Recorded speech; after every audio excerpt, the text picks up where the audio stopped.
Museum Sumpah Pemuda adalah sebuah museum sejarah perjuangan kemerdekaan Republik Indonesia yang dikelola oleh Kementerian Kebudayaan dan Pariwisata Republik Indonesia.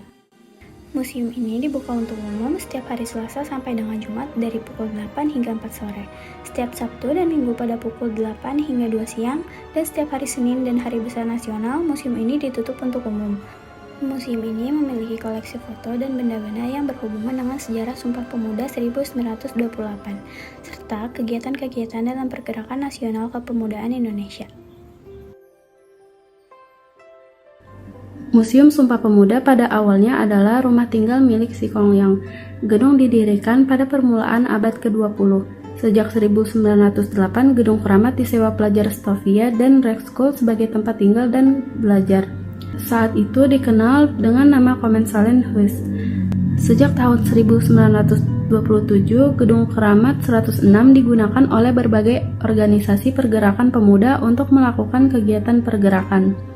Bung Karno dan tokoh-tokoh Alzheimer Historical Bandung sering hadir di Gedung Keramat 106 untuk membicarakan format perjuangan dengan para penghuni Gedung Keramat 106. Kita masuk pada sejarah Sumpah Pemuda, tepatnya di Kongres Pemuda I. Perhimpunan Indonesia yang berada jauh di luar Indonesia mempunyai pengaruh yang besar terhadap semangat pemuda-pemuda di Indonesia.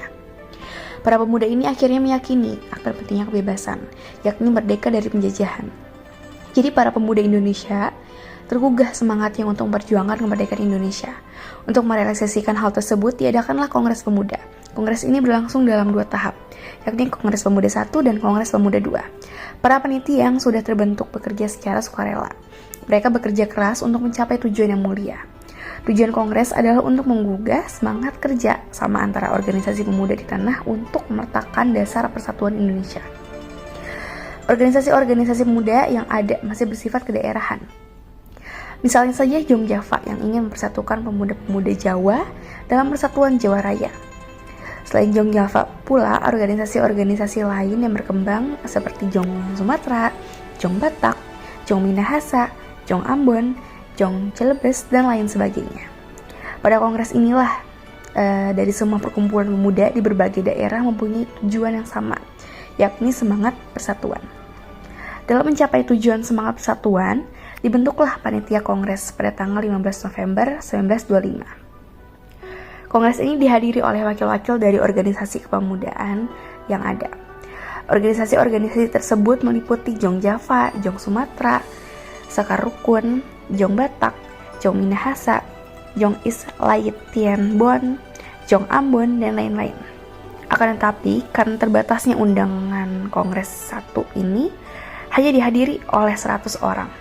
Di antara undangan ini, hadir pula seorang komisaris kepala dari kepolisian Hindia Belanda. Belanda khawatir jika kongres ini dijadikan ajang untuk mengecam segala kebijakan pemerintah kolonial Belanda. Tujuan Sarekat Islam atau SI adalah memperjuangkan kesejahteraan rakyat Indonesia, khususnya para pedagang pribumi, serta meningkatkan persatuan dan kesadaran nasional di bawah nilai-nilai Islam.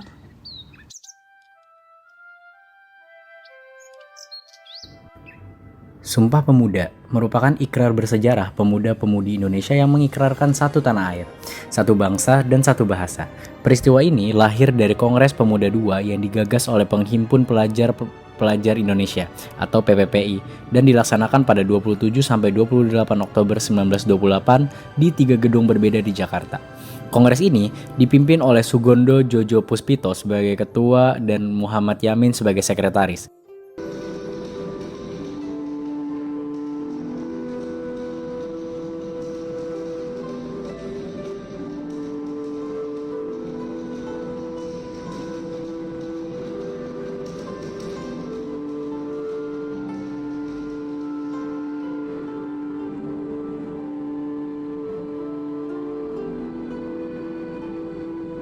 Muhammad Yamin menuliskan rumusan Sumpah Pemuda yang kemudian dibacakan oleh Sugondo.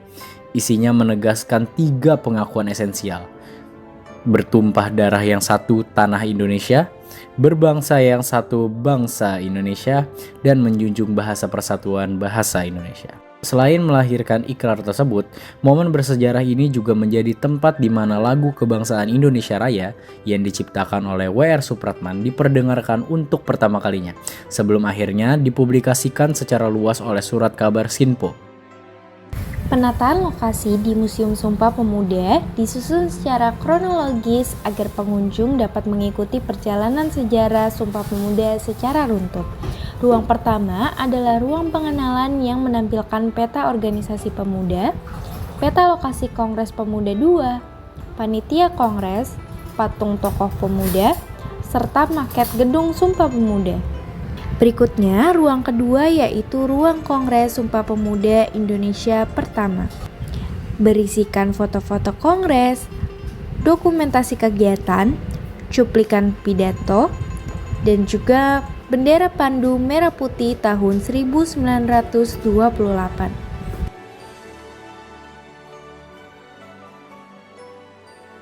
Salah satu koleksi paling bersejarah di Museum Sumpah Pemuda adalah biola milik W.R. Supratman, pencipta lagu kebangsaan Indonesia Raya.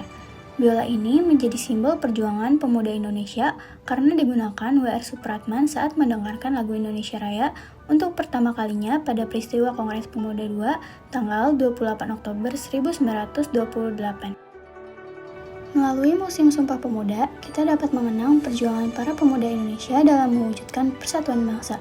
Semoga semangat Sumpah Pemuda terus menginspirasi generasi muda untuk mencintai dan membangun Indonesia. Sekian dari kelompok kami, terima kasih.